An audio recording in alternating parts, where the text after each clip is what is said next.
बिल्कुल। मैं देखिए, आप जिस इंडस्ट्री से आते हैं, बायोटेक्नोलॉजी, उसके बारे में सवाल आपसे ज़रूर पूछना चाहूँगा, क्योंकि देखिए आज बहुत सारी ऐसी क्रॉप्स की बात होती है कि उसकी पैदावार कैसी बढ़ाई जाए, और आपने अभी ब्लूबेरीज़ का जिक्र किया कि किस तरह से भारत में ही उसकी पैदावार बढ़ाई जाए, इंपोर्ट कम हो और भारत में ही हम उसे उगाएं। तो बायोटेक्नोलॉजी के क्षेत्र में आप कौन सी सुधार आप देखते हैं बजट में होने चाहिए? एक तो पिछली बार अगर मुझे याद है कि बायोटेक्नोलॉजी में जो है R&D, प्राइवेट सेक्टर की R&D, रिसर्च एंड डेवलपमेंट पर सरकार का जोर था, 20,000 करोड़ की R&D के ऊपर फोकस था। इसके अलावा और कौन से पॉइंट्स आप देखते हैं इसमें? देखिए, R&D का फोकस आपको कॉन्स्टेंटली रखना पड़ेगा। आपको प्राइवेट सेक्टर को भी बजट देना होगा कि भैया आप R&D करो। खाली देखिए गवर्नमेंट इंस्टीट्यूशन R&D करेंगे उससे काम नहीं होगा। Although they are working very good, हमारे साइंटिस्ट सब हैं, वो कमिटेड है इस देश के लिए, लेकिन लार्जर अगर आपको करना है तो प्राइवेट सेक्टर को भी R&D का सपोर्ट देना होगा। एक ऐसे बहुत सारी अनगिनत क्रॉप्स हैं, जैसे मैं आपको ब्लूबेरी का एग्जाम्पल, अब मैं आपको दूसरा एग्जाम्पल दूँ, डेट पाम का है। इस देश में हमारा पूरा कच्छ का एरिया, पूरा डेजर्ट, राजस्थान का जो बीकानेर, जैसलमेर, ये सारी बेल्ट है डेजर्ट की, वहाँ डेट फार्म हो सकता है।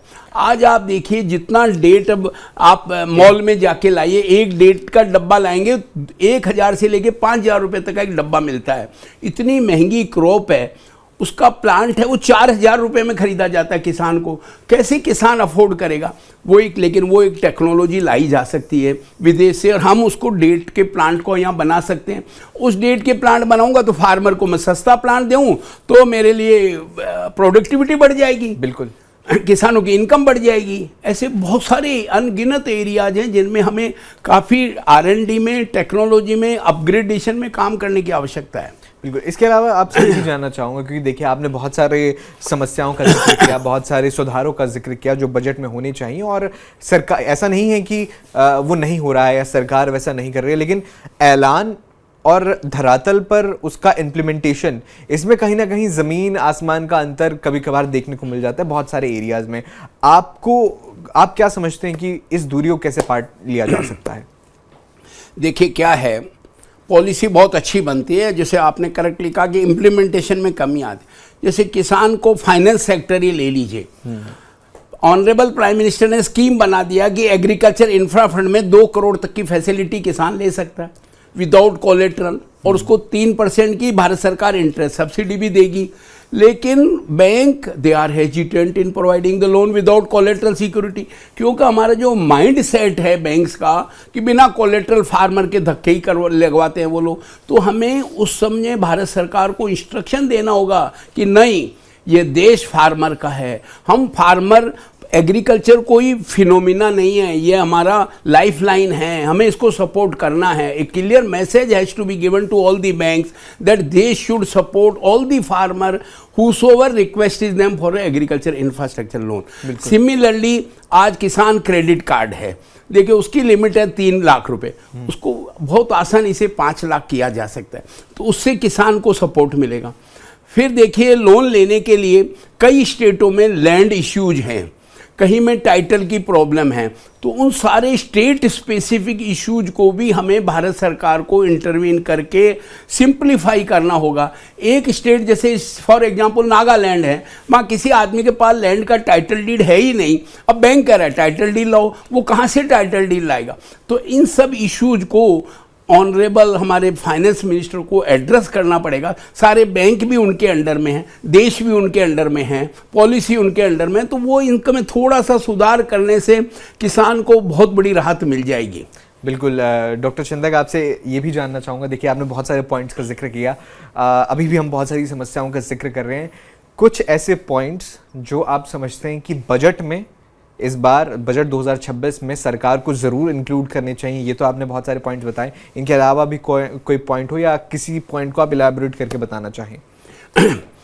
देखिए, एक तो एग्रीकल्चर को हमें टैक्स फ्री रखना ही होगा। मैं ये नहीं कहता कि जो लोग फेक एग्रीकल्चर दिखाते हैं उनको नहीं, जो जेन्युइन एग्रीकल्चर कर रहे हैं, जो जेन्युइनली देश की इकोनॉमी को इम्प्रूव करना चाहते हैं, उनको आपको भारत सरकार को सपोर्ट देना होगा।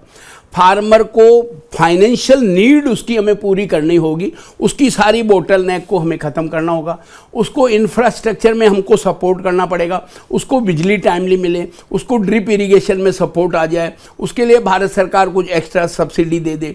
इसी तरह जो नेशनल हॉर्टिकल्चर बोर्ड के जो लोन्स के प्रोविजंस हैं उनको हमें और थोड़ा ईज करना होगा। देखिए पॉलिसी सारी अच्छी है, हमें फोकस देना होगा इम्प्लीमेंटेशन। आज देखिए भारत सरकार ने मिलेट मिशन बनाया, कितना अच्छा मिशन है। अब अगर उसको इम्प्लीमेंटेशन फास्टर हो तो वो भी एक क्रांतिकारी कदम होगा हमारे देश में। बिल्कुल। फसल बीमा योजना हमारे ऑनरेबल प्राइम मिनिस्टर ने लॉन्च की है। इन फार्मर का इंश्योरेंस का स्कीम है, अगर फार्मर को अपनी लाइफ के प्रति सेटिस्फेक्शन हो जाएगा, बेफिक्री हो जाएगी, हर फार्मर का इंश्योरेंस हो जाना चाहिए। तो मैं कह रहा हूं अगर सरकार के पास फंड्स की भी आवश्यकता है तो फार्मर के इंश्योरेंस के लिए दे कैन बी स्पॉन्सर्ड। हमारे बड़े उद्योगपति, बड़े दानदाता, बड़े भामाशाह उनको सपोर्ट कर सकते हैं, फाइनेंस कर सकते हैं, स्पॉन्सर कर सकते हैं। तो हर देश का हर किसान को हमें स्वस्थ करना है, उसको सशक्त बनाना है, उसकी इनकम बढ़ानी है। यही मेरा आपसे निवेदन है। बिल्कुल।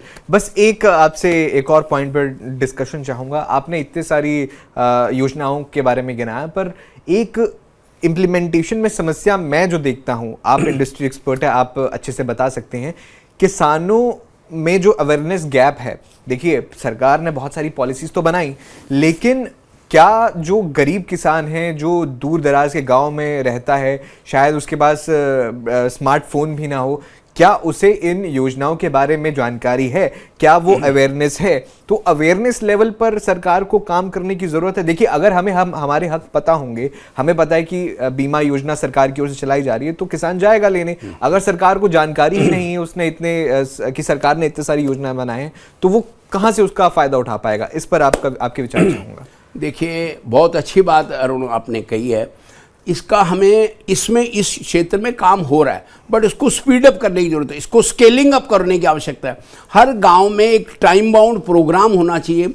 एक भाई इस प्रोग्राम पे वीकली एक मीटिंग होगी, एक पटवारी और वहाँ का जो सरपंच है उन लोगों को मैंडेटरी क्लास लेनी होगी। एक वीडियो के माध्यम से भी क्लासेस ली जा सकती है। एक्सपर्ट को बुलाना होगा, जैसे जहाँ जहाँ भी हमारे साइंटिस्ट लोग, हर स्टेट में ICR की यूनिट्स हैं, उनसे भी संवाद बनाना होगा। हमारे जितने केवी के हैं उनके साइंटिस्ट की विजिट्स को हमें बढ़ाना होगा, ताकि किसान को, देखिए पहला काम अवेयरनेस करें, उसके बाद किसान को सब्सिडी, सपोर्ट और सुविधाओं के लिए मदद करें और किसी तरह उसको मिल जाए और उसकी सारी समस्याएं हम सुलझा दें। अगर आपने किसान की समस्याएं सुलझा दी तो ये इस इकोनॉमी में जो आज 16 से 18% का आपका कंट्रीब्यूशन है, ये उस पॉपुलेशन के प्रोपोर्शन में बढ़ जाएगा। That is what the mission of our honourable prime minister and honourable finance minister is there. बिल्कुल। जिस तरह से आपने भी जिक्र किया और मैं भी बता रहा हूँ कि अवेयरनेस की कहीं ना कहीं कमी रहती है, लेकिन बहुत सारे ऐसे इनिशिएटिव्स भी हैं जहाँ किसान को स्पेशली ट्रेनिंग के लिए ले जाया जाता है, तो वहाँ पर भी काम हो रहा है। लेकिन और सिंप्लीफाई करके और बेहतर तरीके से पहुँच ज़्यादा बनाने की ज़रूरत पड़ जाती है। आखिर मैं आपसे ये प्रेडिक्शन चाहूँगा कि ये जो विकसित भारत का जिक्र प्रधानमंत्री नरेंद्र मोदी जी की ओर से किया जाता है, 2047 का जो वो विजन देखते हैं और फाइनेंस मिनिस्टर जो लगातार वो भी जिक्र करती हैं, तो ये जो बजट है क्या उस किसानों के लिहाज से उस राह की ओर जाएगा? क्या किसानों की जो इनकम है, जो बातें होती हैं कि डबल की जाएगी या किसानों की इनकम बढ़ाने की बात की जाएगी, क्या इस बजट 2026 क्या वो दे पाएगा रोड मैप? अरुण आपने बहुत अच्छा प्रश्न किया है। देखिए मिशन ऑनरेबल प्राइम मिनिस्टर का बहुत क्लियर है।